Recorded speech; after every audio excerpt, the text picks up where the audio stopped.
पाप का बाप कौन है? जय भगवान भोलेनाथ। स्वागत है आप सभी का एक बार फिर से हमारे यूट्यूब चैनल में। आज का विषय है कि पाप का बाप कौन है। जानने के लिए बने रहिए हमारे साथ इस वीडियो की समाप्त होने तक। और सज्जनों, इस संबंध में मैं आपको एक छोटा सा किस्सा सुनाने जा रहा हूँ। किसी समय एक पंडित जी काशी में विद्या प्राप्त करके घर लौटी थी कि अचानक उनसे किसी ने पूछ लिया कि आप काशी में समस्त विद्याओं के अध्ययन करके आए हैं, क्या आपको पता है कि पाप का बाप कौन है? यह प्रश्न सुनकर पंडित जी ने बहुत सोचा समझा, ग्रंथों के सभी पन्ने पलट दिए, परंतु कहीं भी इस प्रश्न का उत्तर नहीं मिला। पंडित जी अपने प्रश्न का उत्तर पाने के लिए फिर से काशी में आई और फिर भी उन्हें उत्तर नहीं मिला। अब तो हार कर उन्होंने यात्रा प्रारंभ कर दी। वह भी बड़े हठी थी। उन्होंने निश्चय कर लिया था कि इस प्रश्न का उत्तर तो हम पाकर ही रहेंगे। तो अनेक तीर्थों में गए, अनेक विद्वानों के पास गए, परंतु उनके मन का संतुष्ट करने वाला उत्तर नहीं मिला। तभी बिजली एक शहर से होकर गुजर रहे थे। वहीं पर एक बेश्या झरोखा पर बैठी हुई थी कि उसकी दृष्टि उन पंडित जी महाराज पर पड़ी। तभी बेश्या अपनी दासी से बोली, लगता है यह पंडित जी बहुत विद्वान मालूम पड़ते हैं, किंतु यह उदास क्यों है? तू पता तो लगाकर आ। बेश्या के इस प्रकार कहने पर दासी भवन से बाहर आई और उनमें पंडित जी को प्रणाम किया और पूछने लगी कि महाराज, मेरी मालकिन ने पूछने के लिए कहे हैं कि आप इतने उदास क्यों हैं? पंडित जी कहने लगे, मुझे ना कोई रोग है, ना धन की चाहत है। मैं तो इस बात से उदास हूं कि उसका जवाब तुम्हारी मालकिन के पास नहीं है, इसलिए वह मेरी उदासी दूर नहीं कर सकती, क्योंकि यह शास्त्री प्रसन्न है। जब दासी कहने लगी, यदि आपको कोई हानि न हो तो मैं आपका प्रश्न जान सकती हूँ? पंडित जी बोले, हाँ, क्यों नहीं, मेरे मन को व्यतीत करने वाला प्रश्न है। फिर पंडित जी कहा कि पाप का बाप कौन है? वह दासी जाकर बेश्या से कही, मालकिन, पंडित जी का प्रश्न है कि पाप का बाप कौन है? बेश्या कहने लगी, इसमें कौन सी बड़ी बात है? इसका जवाब तो मैं बता दूंगी। जाओ, बुलाओ पंडित जी महाराज को। दासी दौड़ते दौड़ते गई और पंडित जी की बुला लाई। पंडित जी भी चले आए, क्योंकि हर प्रकार से प्रश्न का उत्तर जानना चाहते थे।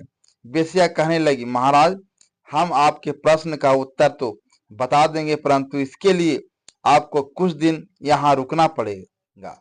वो बेचारा पंडित जी सोचने लगे कि जिस प्रश्न के उत्तर पाने के लिए मैंने पृथ्वी पर घूमता रहा, कई महीने बीत गए, तो 2-4 दिन कौन सी बड़ी बात है?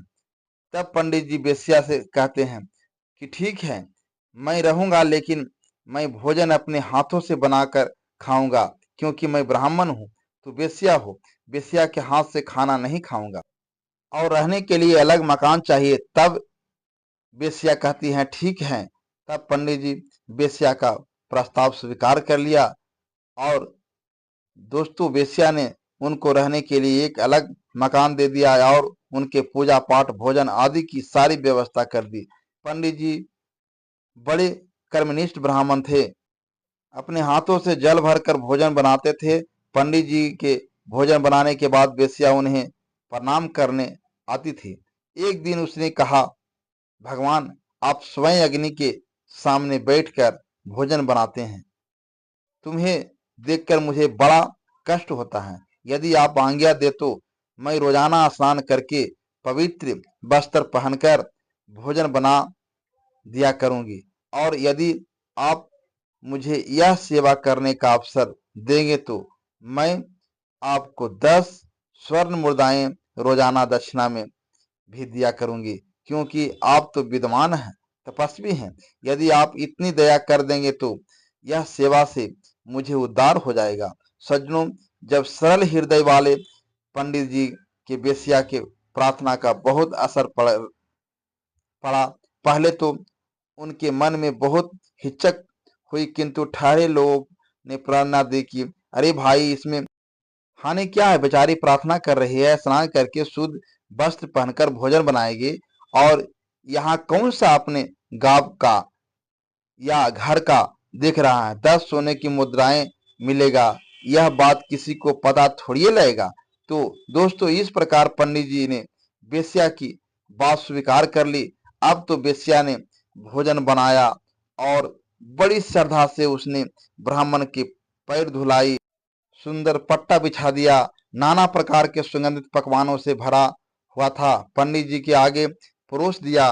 किंतु जैसे ही ब्राह्मण ने थाली में हाथ डालना चाहा, वेश्या ने एकदम थाली उसके आगे से हटा दिया जाता है और पंडित से कहने लगी, महाराज, आप मुझे क्षमा करें। एक कर्मनिष्ठ ब्राह्मण को मैं धर्म भ्रष्ट नहीं करना चाहती हूँ। मैं तो आपके प्रश्न का उत्तर देने के लिए यह सब किया है। जो दूसरे का लाया हुआ सामान को भोजन बनाने या पीने के काम में नहीं लेती, फिर भी पंडित जी लोभ के बस में एक वेश्या का बनाया हुआ भोजन खाने को तैयार हो गए। आपके प्रश्न का सही उत्तर है लोभ। लोभ ही पाप का बाप है। बंधु, यह सच है कि अधिक लालची व्यक्ति ही पाप करने के लिए अक्सर होता है। जिसकी इच्छाएं असंतुष्ट हैं, जो अपने स्वार्थ के अलावा हित की बात नहीं सोचता है था और अपना स्वार्थ सिद्ध करने के लिए किसी भी हद तक जा सकता है, ऐसा व्यक्ति निश्चित रूप से प्राप्त करने वाला ही होता है। असंतोष मनुष्य को त्रिलोक की संपत्ति दे देगा तो भी वह सुखी नहीं रह सकता, और जिसके मन में लोगों का अंकुर जागृत हो गया है, तो वह पाप कर्म भी करते समय लोगों की ही प्रधान दृष्टिकोण रखता है। कहते हैं, बिना स्वार्थ के पाप नहीं होता। पाप का जनक राजा लोभ का ही प्रथम कारण है। यदि बात सही लगे तो वीडियो को लाइक करना, शेयर करना और चैनल को सब्सक्राइब करना, क्योंकि हम आपको ऐसी ही जानकारी देते रहते हैं। आप सभी दर्शकों का बहुत बहुत धन्यवाद। हे ईश्वर, हमारे वीडियो को पूरी अंत तक देखने वालों को पूरा परिवार खुशहाल रहे।